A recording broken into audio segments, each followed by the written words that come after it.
L'ancien Premier ministre de Côte d'Ivoire, Guillaume Soro, qui fait l'objet d'un mandat d'arrêt sous l'accusation d'avoir préparé une insurrection, a déposé plainte à Paris. Une plainte contre le procureur d'Abidjan.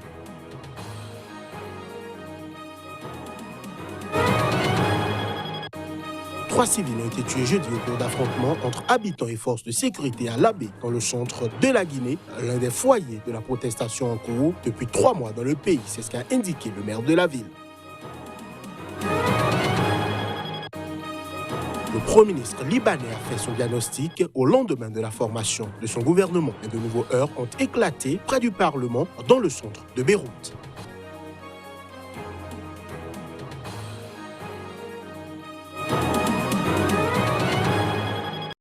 Nouveau point de l'actualité sur SICA. Bienvenue, bonsoir. L'ancien Premier ministre de la Côte d'Ivoire, Guillaume Soro, qui fait l'objet d'un mandat d'arrêt sous l'accusation d'avoir préparé une insurrection civile et militaire, a déposé plainte à Paris. Une plainte contre le procureur d'Abidjan. C'est ce qu'ont fait savoir ce jeudi ses avocats. Les avocats de Guillaume Soro ont déposé une plainte auprès du procureur de la République de Paris pour des faits de captation illicite de la vie privée, diffusion illégale, de montage illicite et de tentative d'escroquerie au jugement, selon son cabinet de communication qui a également transmis le certificat de plainte déposé mercredi. Ancien Premier ministre et ancien président de l'Assemblée nationale, Soro, qui a annoncé sa candidature à la présidentielle d'octobre 2020, avait tenté le 23 décembre de revenir en Côte d'Ivoire après 6 mois à l'étranger. Mais après avoir appris qu'il faisait l'objet d'un mandat d'arrêt, Soro était reparti en avion vers l'Europe. Plusieurs de ses proches, dont des députés, ont été ensuite arrêtés. Cette plainte fait suite à la diffusion d'un enregistrement par le procureur de la République, Richard Adou, lors d'une conférence de presse au tribunal de première instance d'Abidjan le 26 décembre et qui a motivé par ce dernier l'émission d'un mandat d'arrêt international contre Guillaume Soro, dit le communiqué. Selon le certificat daté du 22 janvier, Soro a porté plainte contre Inks et contre le procureur Richard Adou, mais aussi contre 3 autres personnes qu'il soupçonne d'avoir participé à l'enregistrement de ces conversations. Longtemps allié au président Alassane Ouattara, qui l'a aidé à porter au pouvoir pendant la crise post-électorale de 2010 à 2011, Guillaume Soro s'est ensuite brouillé avec lui jusqu'à la rupture début 2019. Figure de la vie politique ivoirienne et populaire parmi la jeunesse, il ambitionne de bousculer l'échiquier politique ivoirien pour la présidentielle de 2020. 3 civils ont été tués ce jeudi au cours d'affrontements entre habitants et forces de sécurité à Labé, dans le centre, l'un des foyers de la protestation en cours depuis 3 mois en Guinée. C'est ce qu'a indiqué le maire de la ville.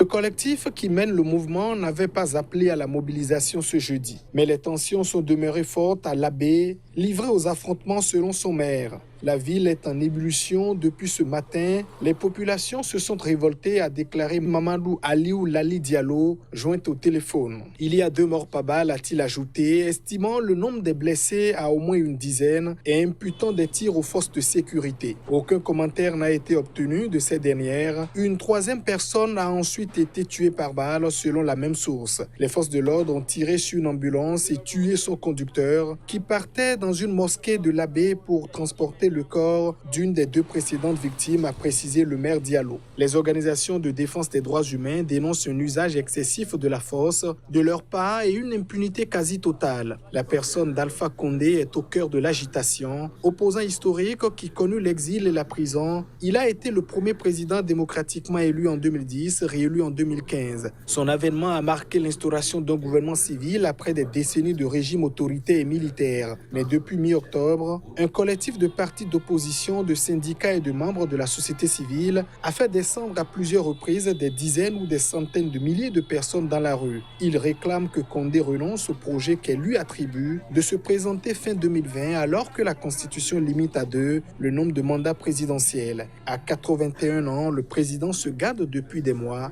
de se prononcer clairement. Au Bénin, l'ONG 4D, Droits et Devoirs pour un développement durable en partenariat avec le peuple béninois organise le 30e de la conférence des forces vives de la nation, un symbole de l'ouverture de la démocratie sur le continent africain. L'information a été portée au public à travers une conférence de presse.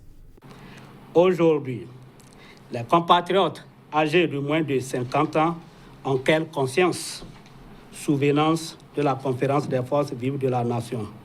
beaucoup l'annoncent ou le citent, sans véritable appréhension des tenants et aboutissants de la conférence des forces vives de la nation. Pour nous, la conférence reste une invention, un made in Bénin. Pour notre peuple et pour l'humanité, et en tant que tel, l'événement doit être vulgarisé. Cet événement doit rentrer dans les programmes scolaires car nos héros doivent être honorés par nous-mêmes.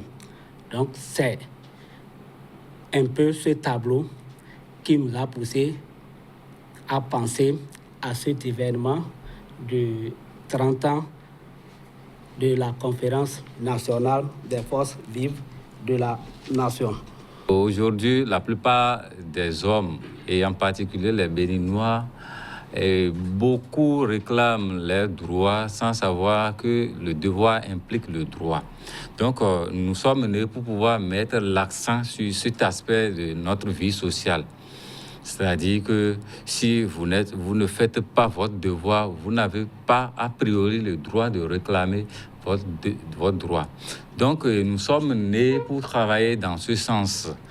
Et en plus des droits et devoirs, notre ONG travaille dans le secteur de la sensibilisation, de l'éducation, de la santé, et un peu partout, c'est-à-dire dans tous les secteurs de la vie sociale de notre pays. Je l'annonçais en titre, le nouveau Premier ministre libanais a fait son diagnostic au lendemain de la formation de son gouvernement. Le Liban est toujours confronté à une catastrophe économique. De nouveaux heurts ont éclaté près du Parlement libanais, dans le centre de Beyrouth. Hassan Diab, en nommant un gouvernement de technocrates indépendants, avait promis de répondre au mouvement de contestation. Mais pour les manifestants mobilisés depuis le 17 octobre, les nouveaux ministres sont des personnalités alliées à la classe politique qu'ils accusent de corruption et d'incompétence. Des heurts ont éclaté mercredi près du siège du Parlement à Beyrouth, faisant 22 blessés, selon un bilan de la Croix-Rouge libanaise.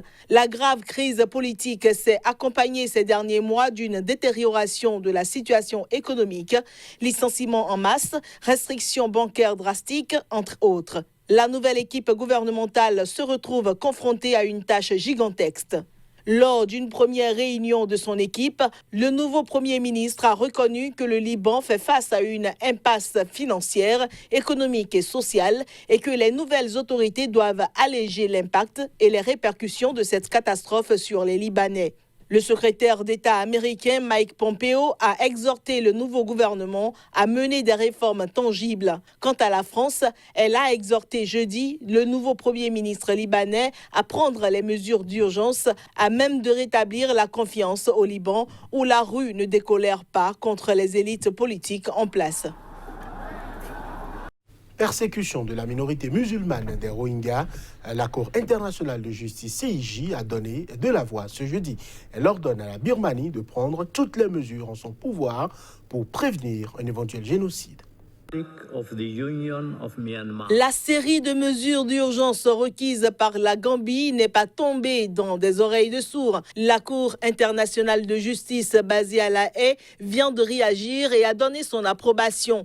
La Gambie, en effet, accuse la Birmanie d'avoir violé la Convention des Nations Unies de 1948 pour la prévention et la répression du crime de génocide, ce que rejette de facto la chef du gouvernement birman, Aung San Suu Kyi. Le juge, président de la Cour internationale de justice, qui est déclarée compétente pour statuer en l'affaire, a annoncé que la Birmanie doit prendre toutes les mesures en son pouvoir afin de prévenir la commission de tout acte entrant dans le champ d'application de la Convention sur le génocide. La Cour est d'avis que les Rohingyas en Birmanie restent extrêmement vulnérables. Pour la Gambie, c'est une victoire. C'est une journée historique aujourd'hui, non seulement pour le droit international, pour la communauté internationale, mais surtout pour les Rohingyas. Le fait que les décisions qui ont été prises aujourd'hui soient unanimes, l'ensemble des 17 juges des différentes parties du monde représentant différentes cultures et valeurs, tous ont convenu qu'un génocide ne peut être toléré par quiconque dans le monde et que les Rohingyas de Birmanie ont besoin de protection en tant que groupe ethnique reconnu.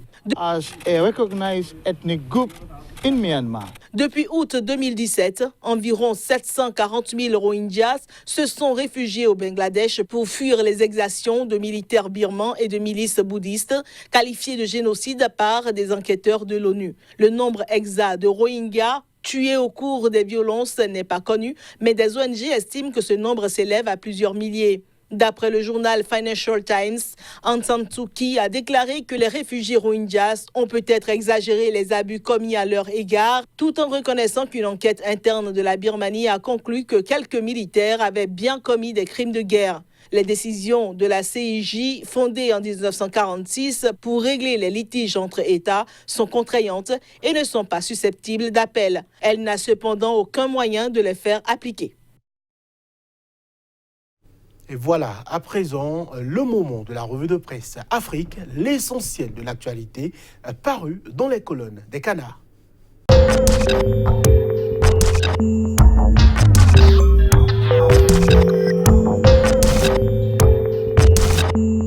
Bienvenue dans la revue de presse Afrique du jour sur Sika. Au Sénégal, Direct News s'interroge, remous et convulsions dans l'APR. Ce qui a fait tomber Diouf et Wade ne doit-il pas servir? Le Témoin s'intéresse à une autre actualité, corruption, le Sénégal toujours dans la zone rouge. Même manchette avec l'AS, indice de perception de la corruption, le Sénégal toujours dans la zone rouge. Autre titre avec le même journal, Moustapha Diakhaté brûle l'APR, c'est un parti de querelle de personnes et de lutte de place. Sud Quotidien parle de mobilisation à sa une, marche nationale des syndicats de l'enseignement après une grève totale dans toutes les écoles du Sénégal, le G7 à l'assaut du maquis. En Côte d'Ivoire, le Jour Plus affiche en manchette affaire levée de l'immunité de 6 députés, la vérité que cache le PDCI et ses alliés. L'intelligent d'Abidjan, président du collectif des chefs de la région du Boclé, Toukrou Papa Justin, nous ne savons pas ce qui s'est passé pour que Alain Lebouillon soit aux arrêts. Une autre interview à retrouver avec le patriote Da Sassan à propos de la marche annoncée des évêques. Quand on veut la paix, on ne prend pas la rue. Le nouvel réveil à présent, le président Bédier recevant Léopoldine Kofi et des militants du PDCIRD hier à Daoukro. Associez-vous tous à cette marche des religieux pour la paix le 15 février. Et puis rebondissement dans l'affaire Soro régime RHDP. Soro traduit le procureur Adou devant les tribunaux de Paris. Au Cameroun, le message est titre « Crise anglophone, l'armée montre ses muscles. Les forces de défense et de sécurité ont intensifié leurs opérations militaires dans les zones dominées par les séparatistes à quelques jours du double scrutin. » Repère sur un autre sujet, guerre JICAM-DGI et si le JICAM était instrumentalisé par le MRC. Le jour à présent, gouvernance. Pourquoi la corruption ne recule pas au Cameroun? Une analyse qui s'appuie sur l'indice de perception de la corruption publié hier par l'ONG Transparency International et c'est la fin de la revue de presse à lundi.